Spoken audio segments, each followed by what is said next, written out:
dalam hidup kami ketika kami berada di dalam hadirat-Mu. Engkau memberikan kekuatan dan penghiburan, Engkau memberikan pengharapan, dan Engkau sendiri yang mengerjakan perkara yang besar dalam hidup kami.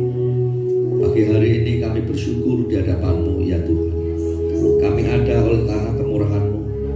Kami ada karena Engkau memberkati kami, memelihara kami. Dan biarlah keberadaan kami pagi hari ini menceritakan bahwa Engkau besar di dalam hidup kami. Bapa, pagi ini kami datang di hadapan-Mu. Kami mau masuk dalam ibadah kami, dan kami rindu memberi yang terbaik dalam ibadah kami. Engkau berkenan menerima pujian, penyembahan, pengagungan, dan persembahan yang kami berikan di hadapan-Mu. Biarlah yang terbaik yang kami persembahkan di hadapan-Mu pagi ini Tuhan. Tuhan, kami juga percayakan ibadah kami. Berkaryalah dari awal sampai akhirnya, dan biarlah kami menikmati kehadiran-Mu yang menguatkan kami, menghiburkan kami, yang meneguhkan iman dan pengharapan kami. Terima kasih Bapa, dan hamba membuka ibadah di dalam nama Tuhan Yesus Kristus. Amin.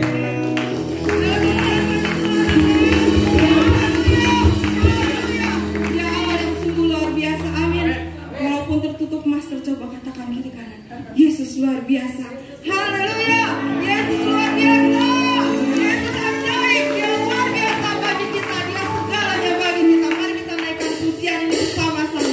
Kita menaikkan syukur kita kepada Tuhan. Haleluya.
menyerahkan hati kita bagi Dia.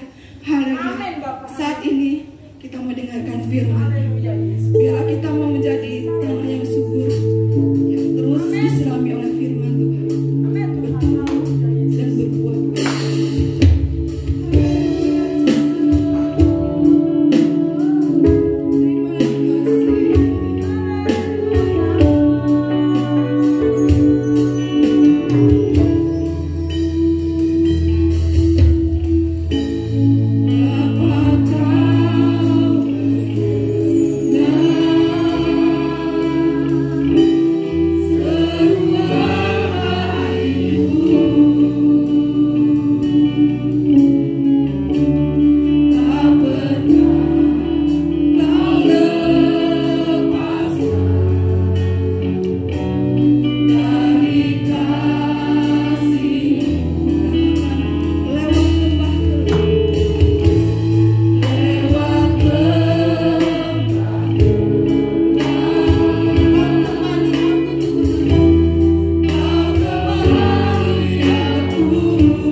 untuk menyatakan kebenaran firman, sehingga kami semua diberkati melalui firman Allah.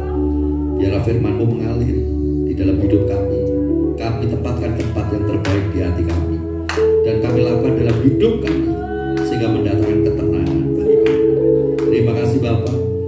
sambut firman-Mu pagi hari ini di dalam nama Tuhan Yesus Kristus. Amin. Salam sejahtera di dalam kasih dan kemurahan Tuhan Yesus Kristus. Tuhan luar biasa dalam hidup kita. Saya percaya bahwa ketenangan, damai, sejahtera itu akan kita nikmati ketika kita bersama dengan Dia, ketika firman-Nya tinggal di dalam hidup kita dan kita hidup di dalam firman-Nya. Saya teringat untuk beberapa tahun yang lalu, hampir setiap hari saya itu selalu duduk di depan pintu gereja di situ dekat halaman untuk menemani Opa almarhum Opa Cengwi. Saya menjadi pendengar setia ketika dia bercerita tentang masa lalu, dia bercerita tentang usaha dan pekerjaan dan sebagainya. Dan bahkan cerita yang beliau sampaikan itu berulang kali diceritakan. Namun saya tetap setia untuk menemani. Dan karena hubungan itulah ada kedekatan antara keluarga kami dengan Opa. Dan akhirnya Opa Cengwi katakan demikian kepada saya, Matius, suatu saat ya sertifikat ini mau tak kasih ke Matius supaya dipisah dua sertifikat, yang satu untuk gereja. Ya. Akhirnya kami hanya mengatakan iya Pak, Tuhan memberkati. Kemudian menunggu beberapa bulan dan sertifikat itu benar dikasih ke saya. Matius, ini sertifikatnya, tolong dipisah. Kemudian saya nanya, Opa kalau mau dipisah batasnya mana? Kemudian udahlah ambil batas pagar saja biar tidak repot.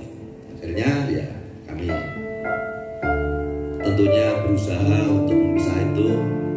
Kami tanya ke notaris untuk biayanya, kemudian umumkan ke jemaat, biaya terkumpul, dan gereja ini dan halaman depan itu adalah hibah yang beliau berikan.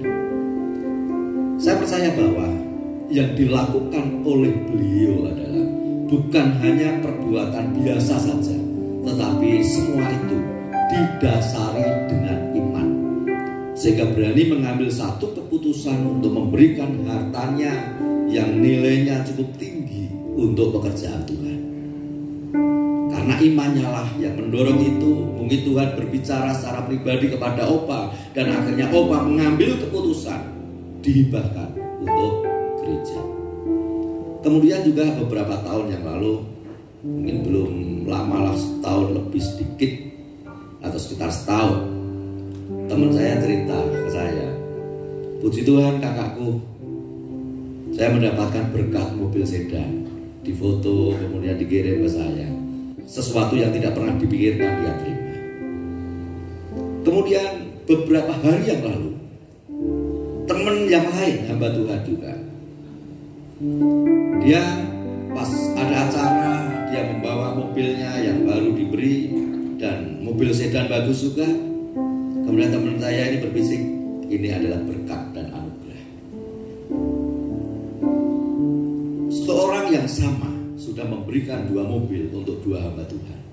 Dan saya percaya bahwa tindakan yang dilakukan ini juga bukan tindakan yang biasa-biasa saja, tetapi dia melakukan dengan iman. Mungkin orang berpikir untuk Opa dan orang ini dan mungkin orang lain juga yang mengambil keputusan untuk melayani Tuhan, meninggalkan usahanya, kemudian mengabdikan diri untuk melayani Tuhan. Mungkin orang berpikir, kok bisa seperti itu ya? Orang dunia mungkin menganggap bahwa pandai rugi seperti itu. Tetapi bagi dia yang melakukan, maka dia ada kepuasan karena melaksanakan perkataan Tuhan secara pribadi yang Tuhan sampaikan kepadanya.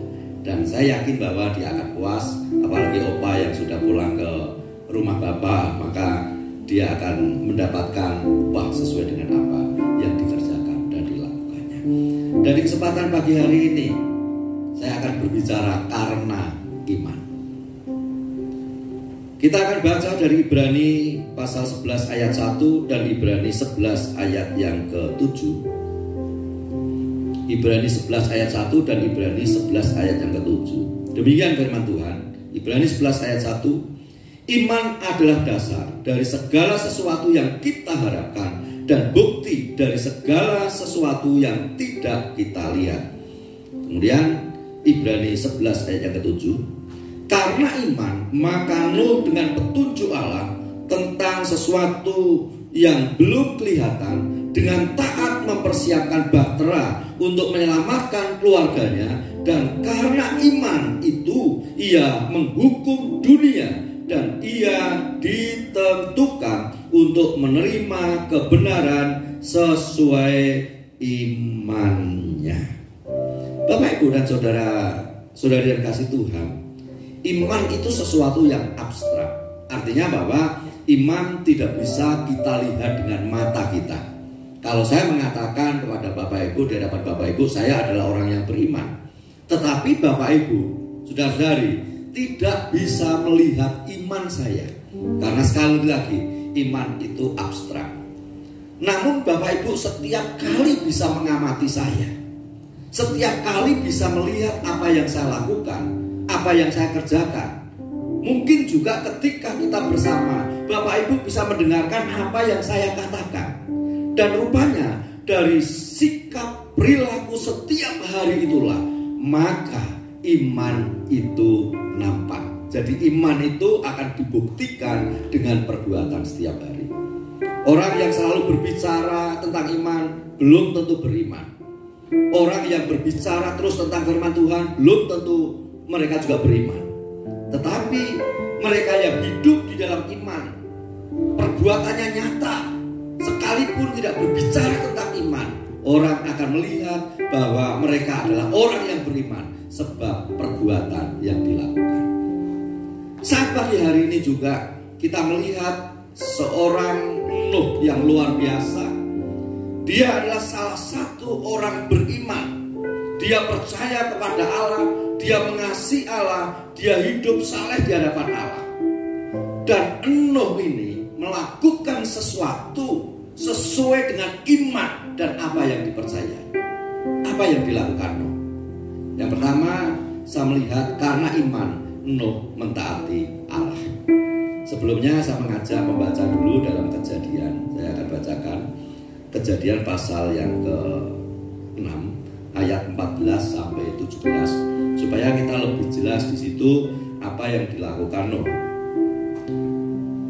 Buatlah bagimu sebuah bahtera dari kayu gofen. Bahtera itu harus kau buat berpetak-petak dan harus kau tutup dengan pakal dari luar dan dari dalam. Beginilah engkau harus membuat bahtera itu: 300 hasta panjangnya, 50 hasta lebarnya, dan 30 hasta tingginya. Buatlah atap pada bahtera itu dan selesaikanlah bahtera itu sampai sehasta dari atas, dan pasanglah pintunya pada lambungnya. Buatlah bahtera itu bertingkat bawah, tengah, dan atas. Ayat 17. Sebab sesungguhnya aku akan mendatangkan air bah meliputi bumi untuk memusnahkan segala yang hidup dan bernyawa di kolong langit. Segala yang ada di bumi akan mati binasa. Kemudian saya lanjut ayat yang ke-22. Ini adalah ketaatan Nuh. Lalu Nuh melakukan semuanya itu tepat seperti yang diperintahkan Allah kepadanya. Demikianlah dilakukannya.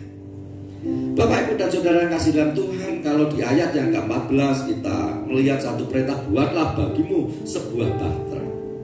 Kemudian bahtera bahannya pun sudah ditentukan oleh Tuhan. Dan apa yang harus dilakukan oleh Nuh ditentukan oleh Tuhan. Ukurannya ditentukan oleh Tuhan. Dan di ayat yang ke-22 tadi, Nuh melakukan semuanya itu tepat seperti yang diperintahkan Allah kepadanya. Demikianlah dilakukan Nuh.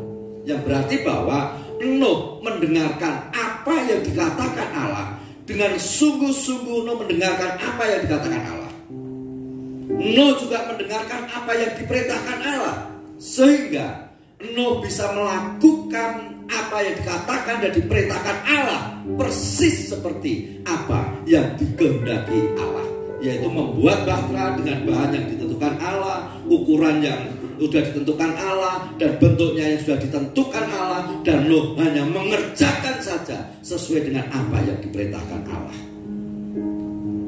Saya berpikir berapa lama untuk membuat bahtera itu. Kemudian saya coba cari sumber-sumber untuk mengetahui berapa lama bahtera itu dibuat. Dan rupanya bahtera itu dibuat kurang lebih 100 tahun dibuat oleh Nuh. Karena ketika nama Nuh itu disebut usianya 500 tahun, dan ketika Nuh itu berada di bahtera usianya 600 tahun. Jadi sekitar 100 tahun Nuh harus mengerjakan pekerjaan yang dipercayakan oleh Tuhan, pekerjaan yang diperintahkan oleh Tuhan. Tentunya untuk membuat bahtera di zaman Nuh dengan zaman kita sekarang ini berbeda. Karena peralatan pun berbeda. Alat-alat yang digunakan Nuh untuk mempersiapkan kayu dan sebagainya, untuk menyatukan kayu dan sebagainya, itu juga tidak segampang sekarang ini, sehingga memakan waktu yang begitu lama, yang berarti bahwa Nuh ini harus mengerjakan perintah Allah sesuai dengan perintah Allah dengan waktu yang begitu lama, dan Nuh harus fokus untuk mengerjakannya. Karena kalau Nuh tidak fokus untuk mengerjakannya, dia akan kesulitan untuk mendapatkan bahan, untuk mengumpulkan bahan. Dia mungkin akan kesulitan untuk membuat persis seperti yang ditetapkan Allah. Sehingga perlu fokus. Dia harus fokus kepada apa yang dikatakan Allah, dan dia harus fokus untuk mengerjakannya sesuai dengan apa yang diperintahkan Allah. Bukan hanya itu, tetapi dia juga harus menghabiskan waktu juga untuk mengerjakan pekerjaan yang sudah dipercayakan Allah kepada Nuh untuk membuat bahtera itu. Waktu, tenaga harus difokuskan juga untuk membuat bahtera itu. Jadi saya melihat di sini seorang Nuh, dia yang mendengarkan firman Tuhan, dia memikirkan masa depan, karena bahtera yang dibuat itu untuk masa depan. Dia memikirkan masa depan sehingga firman Allah itu diterima, dan dia melakukan firman Allah demi masa depan. Demikian juga di dalam kehidupan kita, Bapak Ibu dan Saudara kasih dalam Tuhan. Saya percaya bahwa setiap saat, setiap waktu kita bisa menerima firman Tuhan, bisa mendengarkan firman Tuhan.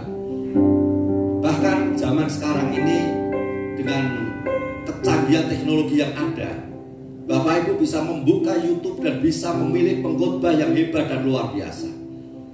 Mungkin juga bisa cari-cari tentang firman di internet. Orang-orang yang sudah menulis tentang firman Allah, Bapak Ibu mungkin bisa baca. Atau mungkin juga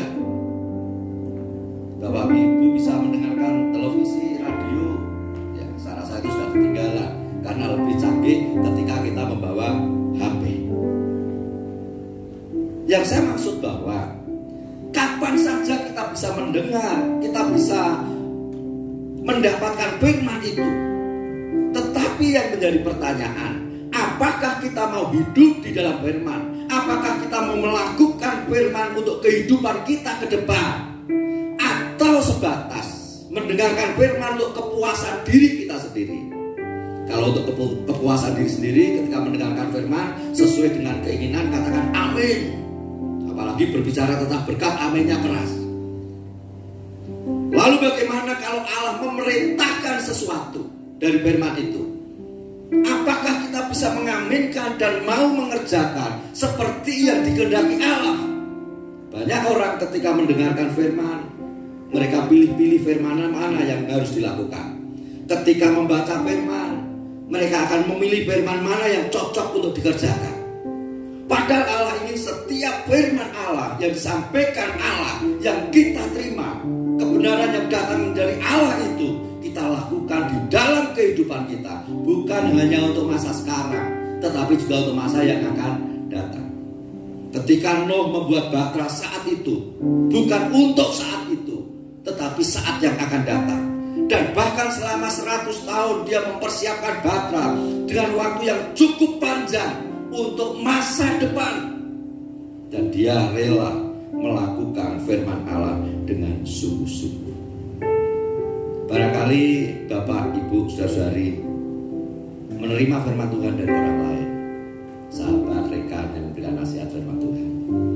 Atau juga barangkali Bapak Ibu bisa menerima firman Tuhan dari seorang hamba Tuhan yang berkhotbah. Kan setiap minggu ibadah, yang berarti juga menerima firman Tuhan. Atau barangkali Tuhan berbicara kepada Bapak Ibu di dalam batin Bapak Ibu saudari, atau Tuhan berbicara kepada Bapak Ibu melalui mimpi yang Tuhan berikan kepada Bapak Ibu. Banyak cara untuk Tuhan berbicara kepada Bapak Ibu dan saudara-saudari. Keputusan apa yang kita ambil pada saat kita mendengar, pada saat kita mendapatkan firman itu? Apakah kita mau melakukan firman, mau hidup di dalam firman sesuai dengan apa yang dikehendaki Allah, seperti Nuh mengerjakan bahtera, atau sebagian kita kerjakan, atau mungkin tidak melakukan apapun dari firman itu? Semua tergantung kepada kita. Tetapi tentunya ada sesuatu yang Tuhan berikan. Dan ketika kita hidup sesuai dengan firman, maka firman itu akan memberkati kita. Tuhan akan memberkati kita oleh karena ketaatan kita kepada Allah di dalam firman atau mengerjakan firman, ada berkat tersendiri. Bagi mereka yang tidak hidup di dalam firman, yang tidak melakukan firman, maka mereka pun tidak akan bisa menikmati berkat-berkat yang Tuhan berikan. Di sini Nuh, dia memilih untuk mendengarkan Tuhan dengan sungguh-sungguh dan untuk mengerjakan apa yang Tuhan perintahkan kepadanya. Dan itu menolong Nuh dan keluarganya di masa depannya. Kemudian yang kedua, karena iman Nuh maju dengan kepastian. Maksud saya maju di sini, maju untuk melakukan apa yang Tuhan perintahkan kepada Nuh. Apakah pada saat Nuh mau membuat bahtera itu tidak ada tantangan untuk mengumpulkan bahannya saja? Mungkin itu sesuatu yang sulit dengan ukuran yang besar. Itu sudah tantangan bagi Nuh. Tetapi Nuh tidak mau berhenti, tidak mau mundur oleh karena tantangan yang dihadapi. Belum pada saat itu bukan musim hujan dan tidak ada banjir, dan dibuat bukan di pinggir laut tetapi di perbukitan. Ini orang yang melihat apa yang dilakukan Nuh, orang akan berkata, Nuh ini aneh ini. Setiap hari ngumpulin kayu, ngumpulin bahan, setiap hari bikin bahtera, puluhan tahun bikin bahtera. Orang yang memperhatikan kehidupan Nuh, dia berpikir aneh, masih sehat dah ya? Mungkin juga ada orang yang datang kepada Nuh, kemudian dia mengejek Nuh, kemudian dia mungkin mengatakan, Nuh, buat apa kamu buat bahtera itu? Musim kering, tidak ada hujan, tidak ada gunanya kamu membuat bahtera. Itu adalah tantangan-tantangan yang dihadapi seorang Nuh ketika dia harus melakukan kebenaran firman Allah. Bagi Nuh itu tantangan. Tetapi apakah Nuh berhenti? Apakah Nuh mundur? Tidak. Dia tetap taat kepada firman, setia kepada firman, dan dia akan melakukan firman itu. Dia mematuhi firman itu seolah-olah tidak ada tantangan yang sedang dihadapi untuk melakukan firman itu sendiri. Seringkali Bapak Ibu dalam kehidupan kita, ketika kita hidup di dalam firman, sungguh-sungguh jadi orang Kristen, sungguh-sungguh jadi orang yang setia, di tengah-tengah keluarga mungkin yang tidak setia, kita ditertawakan. Ngapain setiap minggu Bapak sudah bangun, udah ke gereja? Ngapain punya duit dibagi-bagi untuk orang yang membutuhkan? Ngapain harus nyumbang buat gereja segala? Apalagi ketika kita berbicara tentang firman, sok pendeta saja. Mungkin orang akan mengatakan seperti itu. Dan bahkan ketika kita mengingatkan orang lain supaya mereka hidup di dalam firman, orang akan katakan sok suci, sok benar. Apakah ketika kita menghadapi tantangan yang demikian, kita berhenti untuk tidak hidup di dalam firman? Ataukah kita tetap mau hidup di dalam firman? Kita mengasihi firman, kita mencintai firman, kita melakukan firman di tengah-tengah tantangan yang sedang kita hadapi. Tentunya hal itu tergantung seberapa besar iman kita kepada Tuhan. Tergantung kita sungguh-sungguh mengasihi Tuhan atau tidak. Bagi mereka yang memiliki iman yang kuat dan benar-benar mengasihi Tuhan, mereka tidak akan mundur ketika menghadapi tantangan seperti itu. Saya dari sebelum SMA, saya punya kerinduan untuk menjadi hamba Tuhan. Kemudian saya sampaikanlah kepada bapak saya bahwa setelah lulus SMA, saya mau sekolah teologi. Saat itu saya rindu untuk belajar di ST Baptis yang ada di Semarang, di Simongan. Tetapi orang tua saya katakan, buat apa kamu jadi pendeta, nanti kamu makan apa? Mengendorkan semangat saya. Sekalipun waktu itu saya tidak mengambil keputusan untuk sekolah teologi, namun hati saya tetap rindu untuk melayani. Dan saya selalu mengambil bagian untuk melayani dari bagian yang dipercayakan untuk saya lakukan. Dan akhirnya sampai waktu saya menikah, tentunya dengan istri saya satu-satunya yang paling cantik sedunia, karena dia yang menjadi pilihan saya. Waktu saya menikah, saya putuskan saya harus melayani Tuhan. Dan akhirnya saya ikut sekolah Alkitab yang ada di Semarang, sifatnya hanya training saja. Jadi saya perlu minta maaf sama Yosua ini. Masa di dalam kandungan saya tinggal di asrama. Sampai melahirkan Yosua pun saya masih di asrama. Namun sempat waktu itu ada weekend saya bisa pulang dan saya bisa nunggu dia. Dan sampai sekarang inilah akhirnya saya bisa melayani Tuhan. Rupanya panggilan yang Tuhan berikan yang ada di dalam hati saya tidak pernah bisa berhenti. Sekalipun orang tua saya mengatakan, kamu mau makan apa jadi pendeta? Namun saya tetap sungguh-sungguh ingin melayani Tuhan, mengambil keputusan untuk melayani Tuhan. Dan akhirnya setelah selesai sekolah Alkitab, kami mengembalakan. Dan sampai di sini, dan kami lanjutkan untuk belajar lagi. Dan semua karena panggilan yang Tuhan berikan. Dan tentunya hal itu didasari dengan iman dan kasih kepada Tuhan. Apapun tantangannya, kalau dasarnya adalah iman dan kasih kepada Tuhan, maka mereka akan terus bergerak maju, akan melakukan sesuatu, akan mencapai apa yang harus dicapai menurut kehendak Tuhan. Seperti Nuh di sini, tantangan harus dihadapi, namun dia tidak berhenti. Dia tetap mengerjakan pekerjaannya, dia tetap menyelesaikan pekerjaannya. Sekalipun Nuh dianggap tidak waras, dia tetap mengerjakan pekerjaannya. Dia lebih mendengarkan Tuhan daripada mendengarkan orang-orang di sekitar yang sedang mengejek, yang sedang meledeknya.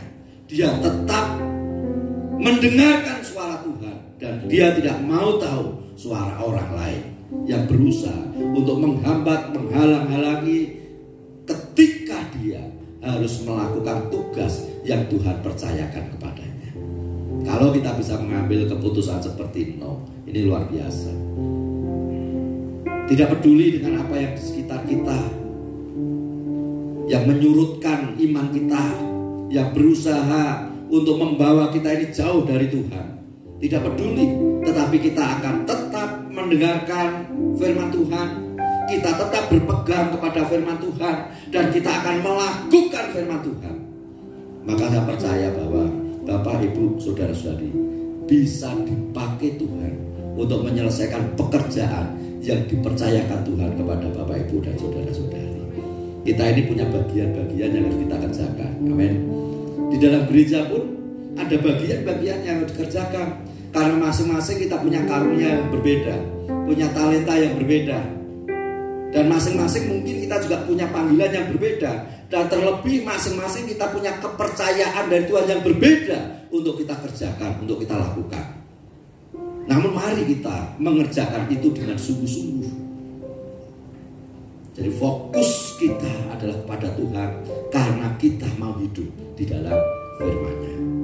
Biarlah kita selesaikan apa yang menjadi tugas dan tanggung jawab kita. Maju terus, jangan mundur. Kerjakan pekerjaan Tuhan, jangan mundur.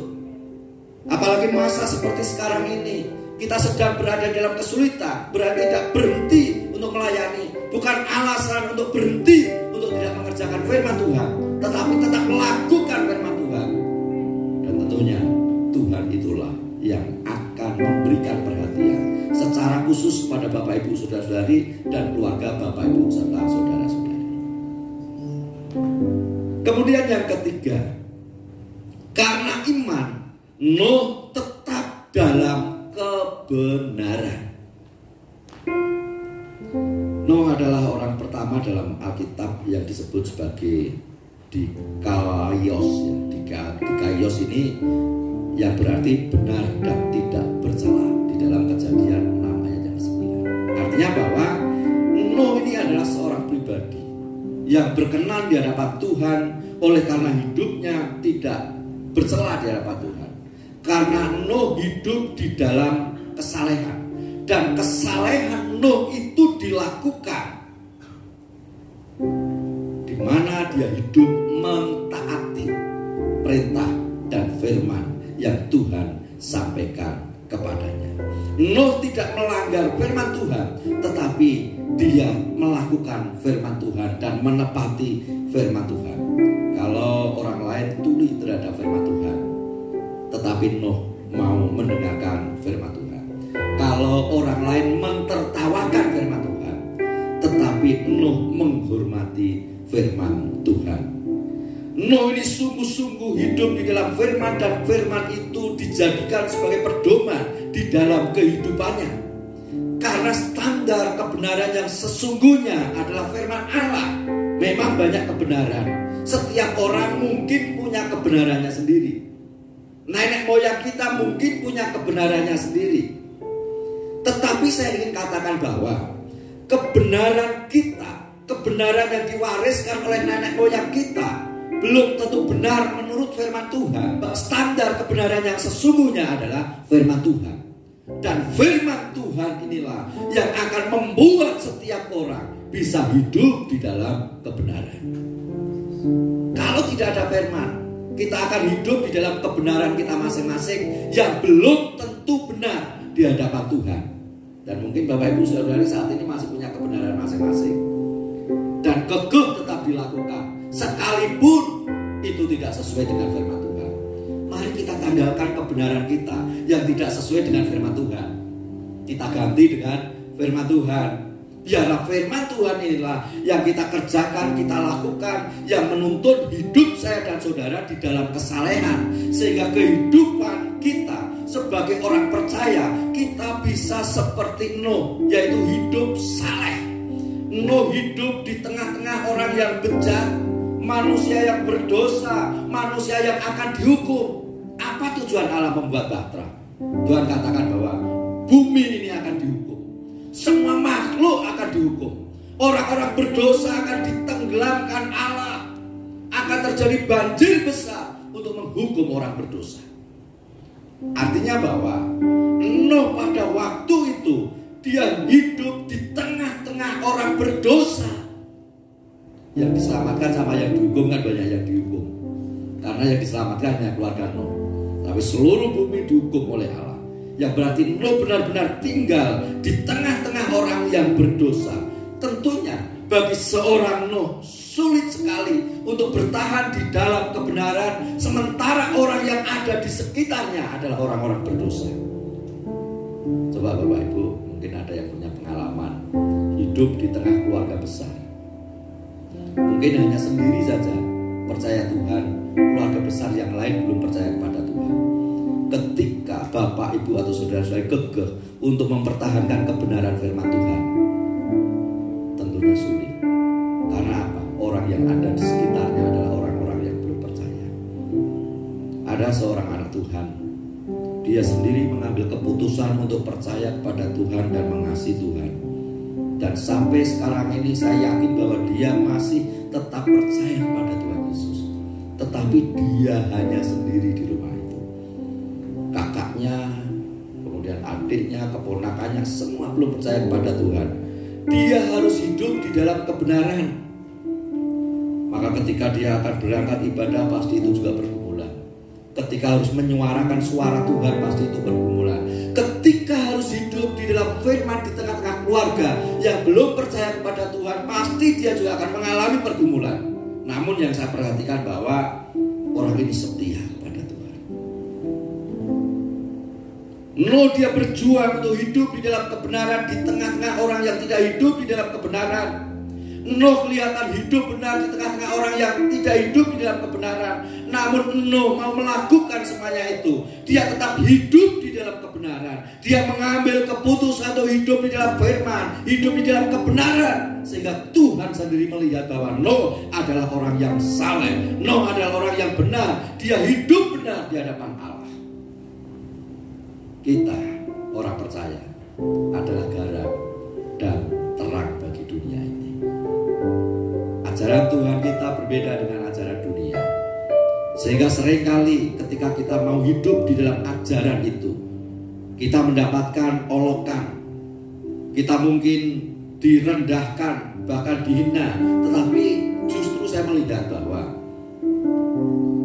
orang melihat kita ini punya standar lebih tinggi dari mereka. Dan ketika kita tetap hidup di dalam kebenaran dan mereka memberikan penilaian menurut penilaian mereka, biarlah kita tetap hidup sesuai standar kebenaran yang Tuhan berikan kepada kita. Kita tidak mengikuti cara hidup mereka. Kita tidak ambil keputusan untuk melakukan hal-hal yang tidak benar, ya. Tetapi biarlah kita tetap berada di dalam kebenaran Allah. Sehingga di tengah-tengah orang yang tidak benar, maka kita tetap hidup di dalam kebenaran. Dan bahkan kalau kita kembali kepada firman Tuhan lagi tadi, saya kembali baca Ibrani pasal 11 ayat yang ke-7, dikatakan tadi demikian. Karena iman maka Nuh dengan petunjuk Allah tentang sesuatu yang belum kelihatan, dengan taat mempersiapkan bahtera untuk menyelamatkan keluarganya.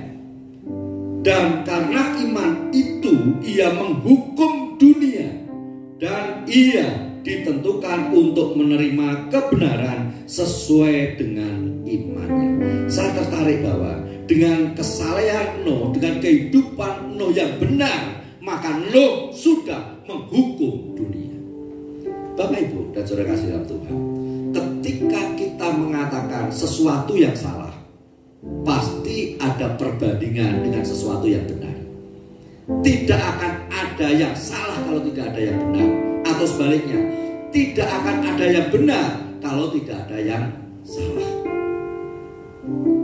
Dan ketika orang mengatakan bahwa Nuh itu benar, karena ada kehidupan yang salah. Dan lewat kehidupan kebenaran yang dilakukan oleh Nuh, di tengah-tengah orang yang hidup di dalam kesalahan, hidup di dalam dosa, maka dengan cara hidup Nuh itu sendiri, Nuh sudah menghakimi atau menghukum setiap orang. Karena mereka melihat teladan yang benar, dan ketika mereka hidup di dalam kesalahan mereka, di dalam dosa mereka, mereka akan menyadari kehidupan di dalam dosa ketika membandingkan dirinya dengan kehidupan Nuh. Nah, inilah seharusnya yang terjadi di dalam kehidupan kita. Memang kita tidak menghukum dunia, tetapi ketika orang melihat kebenaran, orang percaya kita hidup di dalam kebenaran, paling tidak mereka merasa bersalah dan mereka bisa berubah dari cara hidup mereka, dan mereka belajar untuk hidup sesuai dengan kehidupan kita orang percaya. Yang artinya bahwa garam itu memang benar-benar dirasakan oleh setiap orang. Hidup kita ini berarti, hidup kita ini bermanfaat. Kita ikut mengubah dunia ke arah yang lebih baik sesuai dengan kebenaran firman Tuhan dengan cara hidup kita. Yaitu kita hidup di dalam kebenaran, seperti Nuh hidup di dalam kebenaran. Dan kebenaran ini semakin hari semakin mahal, karena banyak orang semakin tidak menghargai kebenaran. Untuk mencari keuntungan, mereka rela meninggalkan kebenaran. Untuk mencari teman hidup, mereka rela untuk meninggalkan kebenaran. Dan bahkan seringkali kebenaran ini digadaikan. Kebenaran ini tidak dihargai hanya demi untuk mencapai sesuatu yang ingin dicapai. Sehingga kita sulit untuk menemukan orang yang hidup di dalam kebenaran. Tetapi biarlah kebenaran itu tetap ada di dalam kehidupan kita orang percaya. Amin. Sehingga Sehingga ketika orang mencari kebenaran di tengah-tengah orang-orang yang tidak hidup di dalam kebenaran, mereka menemukan, oh ini orang yang hidup dalam kebenaran. Dan ternyata dia adalah orang yang percaya kepada Yesus. Biarlah kita seperti Nuh, kita selalu menyatakan Allah kepada orang lain karena cara hidup kita yang benar, cara hidup kita yang menjadi berkat bagi orang lain. Dan saya percaya kalau pria-pria ini hidup di dalam firman. Kenapa saya harus ke pria-pria ya? Karena Nuh kan pria ya. Pria itu kan kepala keluarga. Pria itu kan imam di tengah-tengah keluarga. Coba kalau pria-pria ini belajar seperti Nuh, mau meneladani Nuh, mendengarkan firman Allah dengan sungguh-sungguh, menerima firman itu dengan sungguh-sungguh, dan melakukan dengan sungguh-sungguh, saya percaya kok istrinya diberkati, anak-anaknya diberkati. Amin. Dan saya percaya pria-pria seperti itu akan menjadi kepala keluarga yang baik, yang dihormati oleh istrinya, yang dihormati oleh anak-anaknya. Saya percaya bahwa pria-pria seperti itu bisa membawa keluarganya kepada Tuhan. Dan saya percaya bahwa pria yang seperti itu bisa mendatangkan berkat bagi keluarganya. Tentunya Tuhan akan senang melihat seorang imam di dalam keluarga yang hidup saleh, hidup sesuai dengan firman Tuhan, yang menjadi teladan di tengah-tengah keluarga. Para pria, termasuk untuk saya, biarlah pagi hari ini kita belajar seperti ini. Tetapi bukan berarti yang wanita tidak belajar. Mari kita semua belajar seperti Nuh saat pagi hari ini, di mana kita mau mendengarkan firman Allah dengan sungguh-sungguh, kita mau melakukan dengan sungguh-sungguh, dan biarlah kita hidup di dalam kebenarannya. Ingat, penebusan yang Tuhan lakukan pada kita itu nilainya mahal, karena kita ditebus seharga pengorbanan Kristus di kayu salib. Biarlah kita yang sudah ditebus, dosa kita sudah diampuni, kesalahan kita sudah tidak diingat-ingat oleh Tuhan, dan bahkan Tuhan sudah menghapuskan setiap dosa kita. Mari kita berusaha untuk hidup di dalam kebenaran. Kita hidup di dalam firman. Pastikan bahwa hidup kita menjadi berkat bagi orang lain, bagi dunia ini. Tuhan memberkati. Rendahkan dirimu di hadapan Tuhan saat ini. Jangan hanya untuk memikirkan masa sekarang, tetapi pikirkanlah masa yang akan datang. Biarlah di masa sekarang engkau tetap hidup di dalam ketaatan, engkau tetap maju di dalam kebenaran, engkau juga hidup di dalam kesalehan, engkau menyatakan Allah kepada dunia, dan engkau menjadi berkat bagi dunia. Allah akan membuat perbedaan antara orang benar dan orang yang tidak benar, orang yang benar dan orang berdosa. Orang benar berada dalam berkat Tuhan, orang berdosa mereka akan dihukum oleh Tuhan. Glory.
hidup taat di hadapan-Mu ya Tuhan.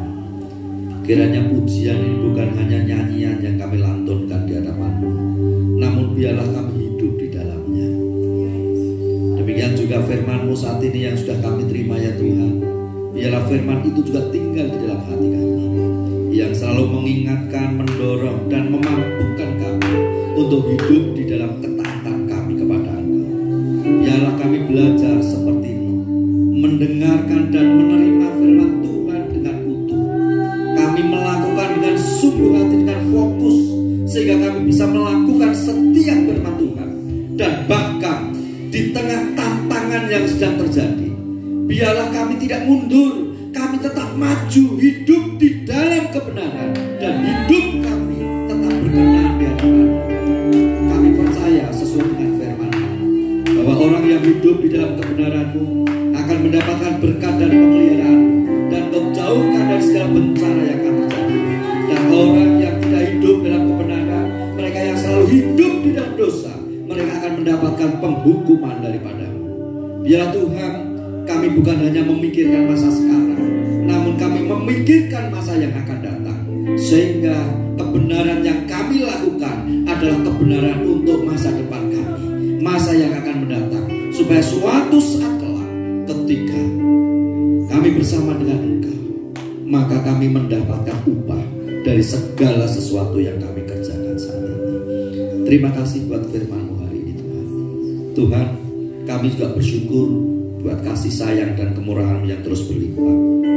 Kau selalu memberkati kami dalam segala keadaan kami. Kami hidup di dalam kecukupan oleh karena kemurahan-Mu. Kau memberkati pekerjaan kami, Kau memberkati usaha kami. Kami bersyukur di hadapan-Mu. Dan saat ini Tuhan, kami belajar untuk memuliakan Engkau dengan taat, sehingga kami menyisihkan harta kami sebagai persembahan kami. Kami mengambil 1/10 dari penghasilan kami untuk kami kembalikan di hadapan-Mu. Kami rindu melakukan dengan sungguh hati, dengan tulus hati, dengan taat, dan kami rindu mempermuliakan Engkau yang sudah memberkati kami. Tuhan, kami juga bersyukur buat pimpinan-Mu dalam ibadah kami dari awal sampai akhirnya. Dan sebentar kami akan pulang. Kiranya Engkau menyertai kami dengan damai sejahtera, dengan kekuatan yang baru, dengan perubahan hidup yang semakin baik. Dan kami juga mendapatkan keselamatan sampai tempat tujuan kami. Terima kasih ya Tuhan. Dan akhirnya sidang yang dikasih Tuhan, di akhir ibadah angkatlah tangan-Mu untuk menerima berkat Tuhan. Cinta kasih dan kemurahan dari Tuhan tertuju kepadamu. Diberkatilah rumah tanggamu, diberkatilah hidup tingkatmu, diberkatilah keturunan, diberkatilah pekerjaan dan usahamu, diberkatilah studimu. Tuhan yang mengasihimu dan berkuasa atas hidupmu, membuat kau berhasil dan menjadi berkat bagi banyak orang. Terimalah berkat ini. Bapa memohonkan berkat di dalam nama Tuhan Yesus Kristus.